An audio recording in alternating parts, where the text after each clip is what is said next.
It was supposed to be the most spontaneous, badass road trip of our lives. 4 of us, me, Jake, Rico, and Tiff, decided to drive from Pennsylvania to the Smoky Mountains, taking back roads, camping, drinking, and just seeing weird shit along the way. No hotels, just tents, trail maps, and cheap whiskey. Classic early 20s chaos. We were about 3 days in when we got massively off course due to a storm that flooded one of the main highways.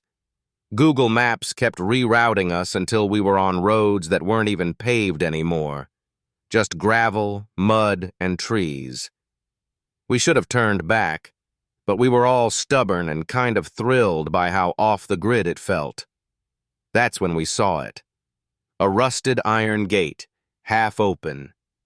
Beyond it, overgrown grass, crumbling pavement, and a sign that barely still hung from one hinge.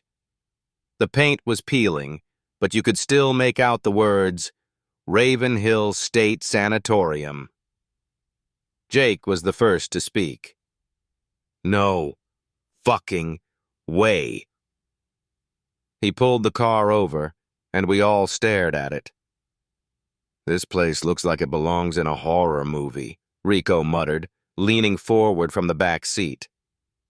Tiff, usually the most cautious, was oddly quiet. Then she said something that made us all pause. My grandma used to tell me about this place. She said they shut it down after a patient started a fire that killed like 20 people. They say it's still haunted. Bullshit, Jake grinned. We're going in. I didn't want to, and I could tell Tiff didn't either. But Rico, in his usual ride-or-die energy, was already hopping the fence like it was a goddamn jungle gym. So, yeah, we followed. The place was terrifying even in broad daylight. Ivy climbed the walls, most windows were shattered, and parts of the roof had caved in. The main entrance had rotted doors hanging wide open, like it was inviting us inside. And of course, we went in. Inside, it smelled like mold, burnt wood, and something else. Something metallic. The floor was damp and creaky. Graffiti covered the walls, most of it dumb stuff. Names, tags, an occasional satanic symbol. Rico laughed it off, filming with his phone. Yo! Ghosts of Ravenhill, come out and party! Tiff swatted his arm. Shut up, idiot. We wandered deeper in, past patient rooms with rusted bed frames, collapsed ceilings, broken light fixtures. It was like the building was swallowing itself in decay. Jake found an old wheelchair and started pushing it like a toddler, giggling until it hit a wall and fell apart. That's when we found the stairwell. A steel door marked Basement Access, Staff Only. It was slightly ajar, with blackness yawning beyond it. Jake, of course, said, We have to go down there. Tiff and I both said no, almost in unison. Rico hesitated, then shrugged. Come on, quick look. If it's sketchy, we bounce. The stairs groaned with every step. Our phone flashlights barely lit more than a few feet ahead. The basement stank worse than the rest of the place, like old meat and standing water. Then we saw the hallway. It stretched maybe 50 feet, lined with thick steel doors on either side. No windows, no light, just numbers carved above each door, 003, 004, 005. One door was open. Inside, a bed frame chained to the wall. Scratches, deep ones, covered the interior of the door. On the far wall, written in something dark brown and crusted, was a message. He comes when the lights go out. We all backed up. I'm done, I said, already turning. That's when the door slammed shut behind us. Jake screamed. Rico dropped his phone. Tiff started hyperventilating. The lights, those awful old flickering ceiling lights, cut out. We were plunged into complete blackness. And that's when we heard it. A scraping noise, heavy breathing, slow, dragging footsteps from the far end of the hall. I grabbed Tiff's hand. Jake was cursing, yanking at the door. Rico was fumbling to get his phone light back on. Then we saw something. A silhouette. Too tall. Shoulders hunched. Moving weird. Like it wasn't walking. It was gliding. The sound it made. I don't even know how to describe it. Like bone grinding against metal. Then Jake screamed, and the flashlight came back on, for 1 second. And in that second, I saw it. A face. Or something like one. Skin stretched tight over a skull. No eyes. Just hollow black sockets. A jaw that unhinged too far open. Then darkness again. Screaming. Jake's voice vanished. Something slammed hard against the wall. I think it was his body. We didn't wait. Rico finally got the light back on, and we ran. Out of the hall, up the stairs, out of the building, tripping over ourselves. We didn't stop running until we reached the car. Jake wasn't with us. We called the cops. Of course we did. But when they showed up, they searched the building and found nothing. No sign of Jake. No blood. No signs anyone had even been there in weeks. The doors in the basement, all shut and locked. Even the one that had been open. We begged them to check the security cameras and they just looked at us like we were crazy. The place hadn't had power in over a decade. They made us fill out missing person reports. Told us Jake probably got lost in the woods or wandered off to prank us. But he never came back. Weeks passed. I tried to forget. Tiff stopped answering texts. Rico deleted all his social media. But then I got a message from Jake's Instagram. You left me. No context, no picture, just those words. I opened his profile. It was blank. All his posts were gone. I DM'd back immediately. Jake? Are you okay? Where are you? No answer. Until 3 a.m. that night. My phone buzzed. New message. He showed me what you all are. I blocked the account. I couldn't take it. Then Rico called me, panic in his voice. Dude, I think he came back. What? What are you talking about? He was outside my house, just standing there. But it wasn't him, man. It looked like him, but wrong. What do you mean? He smiled at me, but it was like his mouth was too wide, too many teeth. Then the line cut. I haven't heard from Rico since. I moved out of state. I don't talk to Tiff. She moved to another country, last I heard. Sometimes I dream about Ravenhill, the basement, the dark, that thing. And sometimes I hear my phone buzz at night, always from a blocked number, always with the same message.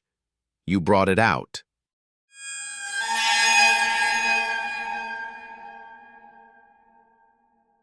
Let me start by saying this wasn't supposed to be anything more than a dumb summer reunion trip. We were just 5 guys, me, Ryan, my brother Josh, and our friends Mike, Chris, and Tyler, heading out to some old campsite that Josh found online. A place tucked into a place called Raven's Hollow, deep in the Appalachian woods of West Virginia. The name sounded ominous, yeah, but we were all about the aesthetic. We wanted something old school, rugged, and remote. No cell service, no noise, just beer, fire, and freedom. I wish we never went. It started normal. Long drive from D.C., stopping for gas in a town so small it didn't even have a name on Google Maps. We bought snacks, booze, and filled up the tank before taking this narrow gravel road that coiled into the woods like a snake. By the time we reached the campsite, the sun was dipping below the tree line. The place looked like no one had been there in years. Half-rotted wooden signs, moss-covered cabins, an old fire pit overgrown with weeds. It was silent.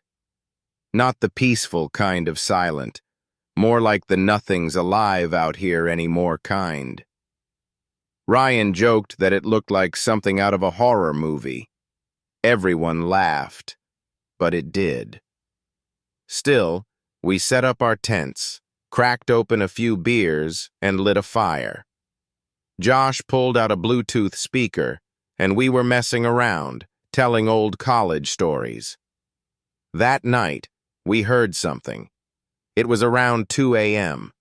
The fire had died down, and most of the guys were already asleep. I was in the tent with Chris when I heard a crunch outside, like footsteps on leaves. I unzipped the tent a little and peeked out.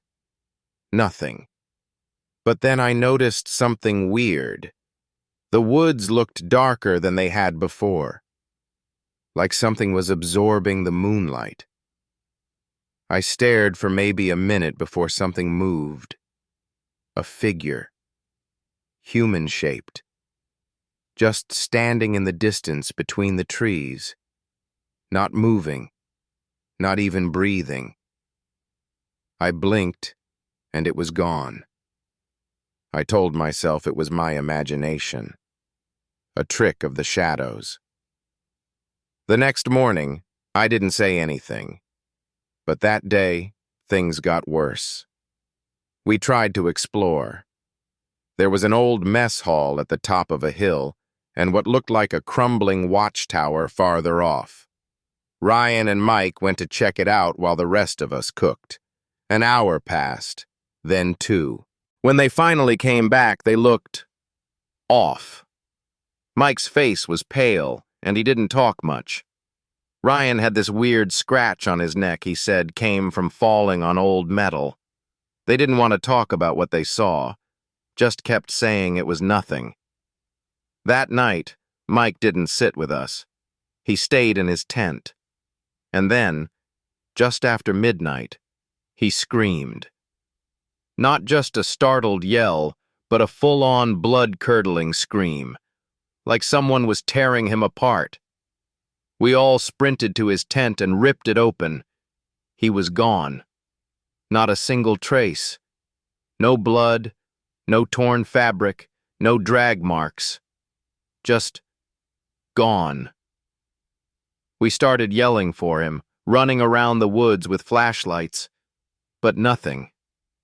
The trees swallowed our voices, and then we saw it. High up in the trees, maybe 40 feet above, dangling from a branch. Mike's backpack. No one could have thrown it that high. It was tied up there with this old, fraying rope. I swear to God, it looked like something out of a witchcraft movie. We called the cops. No signal. So we packed our shit and ran for the van. But the van... The tires were slashed. All 4 of them. Deep gouges. Not knife marks. Claw marks. Something was hunting us. Chris was the first to panic. He took off into the woods alone before we could stop him. I ran after him, but it was like the trees moved to keep me from following. No matter how far I ran, I couldn't catch up. We never saw him again. That night, we stayed in one cabin, huddled together with every flashlight we had. We barricaded the doors and windows. Around 3 a.m., the sound started. Whispers, not voices we could recognize, just whispering in a language that didn't sound human, then scratching from underneath the floorboards. Josh looked down, and I swear he saw an eye staring up at us through a crack in the wood. We screamed and jumped back, just as something slammed into the cabin. The whole thing shook like it was hit by a truck. We grabbed axes from the firewood pile and ran. We didn't know where we were going, just anywhere but there. The forest felt alive, like the trees were watching, moving. I remember turning around and seeing something tall, inhumanly tall, crawling down a tree head first.